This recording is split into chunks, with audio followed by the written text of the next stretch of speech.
Hi folks, welcome to our YouTube channel Shivamayam journey with Shiva. ఈరోజు మీ ముందుకు వచ్చాను చాలా ఇంట్రెస్టింగ్ టాపిక్తో. శివయ్య లీలలు అమోఘం, వాటిని వర్ణించడం అనితర సాధ్యం. భక్తుల కోరికలు తీర్చే బోలాశంకరుడు అని శివుడికి ప్రతీతి. హిమాలయవాస, కరుణామయ, శంకర, బోలాశంకర, ఆదియోగి అని రకరకాల పేర్లతో భక్తులు శివనామస్మరణ చేస్తూ పూజలు చేస్తూ ఉంటారు. మనలో చాలామందికి శివపురాణం గురించి తెలుసు.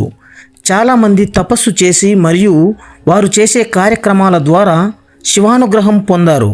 సహజంగా శివనామస్మరణ చేసేటప్పుడు మనకు గుర్తుకొచ్చేవారు పార్వతీదేవి, తల మీద ఉండే గంగాదేవి, వినాయకుడు మరియు కుమారస్వామి. వారి గురించి మనం జనరల్గా మాట్లాడుతూ ఉంటాము. పరమశివుడికి చెల్లెలు ఉందనే విషయం చాలా తక్కువ మందికి తెలుసు. జనన మరణాలు లేనివాడు పరమశివుడు. ఆయనకు చెల్లి ఎలా వచ్చిందనే సందేహాలు మనలో సహజంగా కలుగుతూనే ఉంటాయి. శివుడి చెల్లెల గురించి శివపురాణంలోని ఒక కథ బాగా ప్రాచుర్యంలో ఉంది.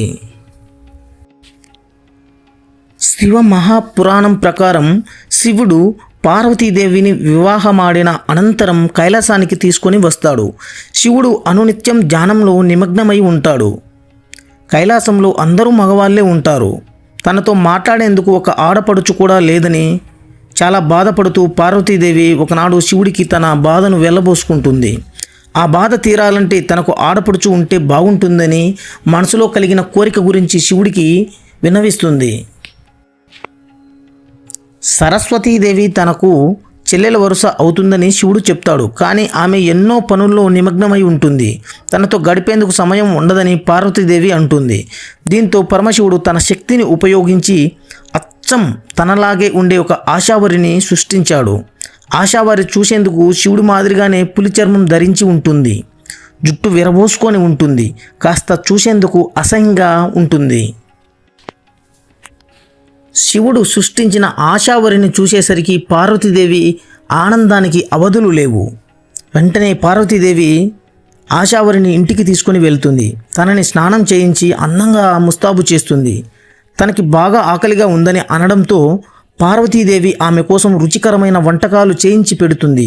కానీ ఎంత తిన్నా కూడా ఆశావరి దేవి ఆకలి మాత్రం తీరలేదు. ఆమె ఆకలికి కైలాసంలో ఆహారం మొత్తం అయిపోతుంది. అయినా ఆమె ఆకలి తీరలేదు. దీంతో ఏమి చేయాలో తెలియక తికమకబడుతూ అయోమయంలో నిమగ్నమవుతుంది. ఆశావరి ఆకలి సమస్యను ఎలా పరిష్కరించాలో పార్వతీదేవికి తెలియక సందేహంలో మునిగిపోతుంది. సమస్యను పరిష్కరించడం కోసం పార్వతీదేవి శివుడిని ఆశ్రయం కోరింది. ఆశావరి ప్రవర్తనకు తాను ఎంతగానో విసిగిపోయానని, ఆమెను భరించడం తన వల్ల కాదని పార్వతీదేవి శివుడికి విన్నవిస్తుంది. దీంతో శివుడు తన చెల్లెలను వేరే ప్రాంతానికి పంపించేస్తాడు. అలా శివుని యొక్క సోదరి కథ ముగిసిపోతుంది. ఇలాంటి మరెన్నో మంచి మంచి విషయాలను తెలుసుకునేందుకు మన ఛానల్ని సబ్స్క్రైబ్ చేయండి, షేర్ చేయండి, 10 మందితో మీ అనుభవాలను షేర్ చేయండి. జై హింద్.